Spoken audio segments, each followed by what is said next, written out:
conditions we're in, we didn't pull together and start loving each other. Read. Ye are my friends if you do whatsoever I command you. We are Christ's friends if we do what he commanded us. That's not hard. What's wrong with loving each other?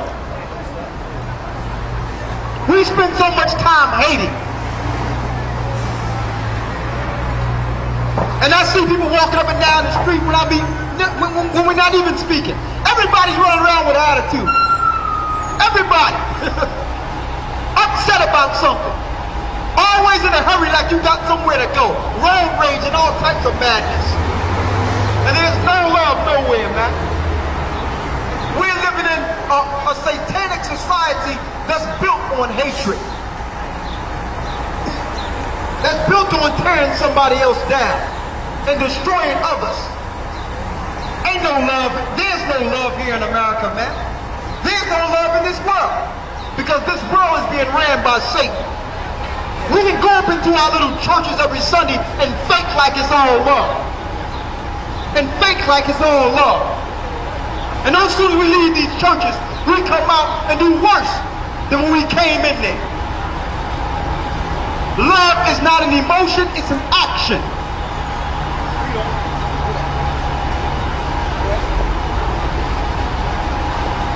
Henceforth I call you not servants, for the servant knoweth not what his Lord doeth. But I have called you friends, for all things that I have heard of my Father I have made known unto you. Ye have not chosen me, but I have chosen you, and ordained you that you should go bring forth fruit, and that your fruit should remain. That what? Get Luke 6:21. Love is not an emotion, it's an action. People are tired of other people saying, I love you. Yo, dog, I love you. Love is not an emotion. And it's a shame because so many powerful brothers, I'm going to point at the brothers for a second. So many powerful brothers have the spirit to stand for something right. So many, but you're caught up. You're caught up. You haven't learned the base necessity to be a leader. Even though you have the attributes, you can't tell me brothers don't know how to be leaders, man. You can lead the Bloods and Crips. They got generals and everything in Bloods and Crips. You can lead a gang to be able to go get cocaine from the other side of the border and come back and package it and have it all up in your houses and have different places and different distributions. So you know how to be a leader. But how many of those of our people is going to use those leadership attributes to actually help somebody? To actually love somebody? And see, we know the other nations are doing things to us, but we're not here to point that out today. We're here to point out what we're doing to ourselves. Talking about love. Talking about love today. And I know these brothers, sisters. We're living in a generation where sisters as a whole don't love themselves no more, man. How can you love yourselves? Degrading yourselves. Dressing all provocative. Showing everything you got. You know what that shows? That shows self-hatred. You want somebody to accept you. You want somebody to cleave to you because you have some type of psychological deprivation. That's what's going on amongst our people. Self-hatred. If you love yourself, you will not degrade yourself, sister. If a brother don't want you for your mind and for your spirit, that's not a good brother. You shouldn't have to degrade yourself to get yourself a man. You shouldn't have to give yourself up. Like a bandwidth or someone that will give yourself up, your physical up, to be accepted by a man. If a man don't accept you covering yourself and being righteous, then that's not your man. That's what's wrong with the sisters. They want to blame brothers for everything. But look what you did to get the man. You didn't show him your mind and your spirit. You showed him your behind and your breast. And then wondering why he's not going to respect you. When you learn to love yourself, you will get the love you need from your man. We're talking about a deeper love than physical sexual activity. Anybody can have sex. We're talking about a love in the spirit, man. And brothers have learned to hate themselves, and sisters have learned to hate themselves. We've been following an image. The image of the beast is individualism. And it's been tearing up. It's been destroying the fibers of our people. Read. Paper. The paper. What you say, brother? These are the paper. You want one of the papers? Yeah. Hey, brother, somebody, make sure when you see him, give him some. Yeah, Luke 6:14, read. And when it was day, he called unto him his disciples, and of them he chose 12, whom also he named apostles.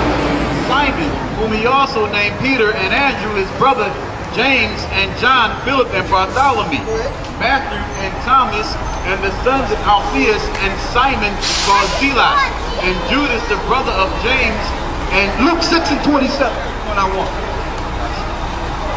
read. But I say unto you, which hear, love your enemies, do good to them which hate you. That's another form of love. See, a lot of us want to seek revenge. That's another form of love. It's easy to love somebody that's doing good to you, but how many of you can love someone that's doing something wrong to you? You can still love your enemies. Now, you don't have to put your head on a chop block if they want to kill you, but you can still love them. You don't have to destroy your brother. You got brothers right now lying in wait to kill their own. And even the other nations. Even the other nations. We're not going to hate them. Because the Lord, if they're doing something wrong, the Lord is going to deal with them. Read. Bless them that curse you, and pray for them which despitefully use you. And unto him that smiteth thee on the one cheek, offer also the other. Now examine what Christ said here. And by examining this, you know what? This one scripture alone will destroy all gang violence. This scripture alone will destroy gang violence. If the Bloods and Crips and whatever gangs out there read this scripture, there would be no brothers killing each other in those gangs. And we got people joining gangs all over the world to fight against each other. How many of you going to join Christ's gang? Huh? I'm going to show you how they brought forth this hatred amongst our people. When we came over here on these ships, you know what they gave you? Freedom of religion. That's how you've been destroyed. That's how you learn to hate each other. Here it is, you can have people in the same family. One is a Christian. One is a Muslim. One is a Seventh-day Adventist. One is doing yoga. One is dealing with Hinduism. One dealing with Buddhism. And here it is, there's only one God.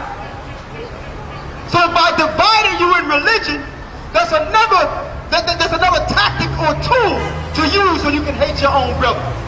Because I got a different idea of God, I can't walk with you. Let me tell you, what they're about to do to our people, it doesn't care what you worship.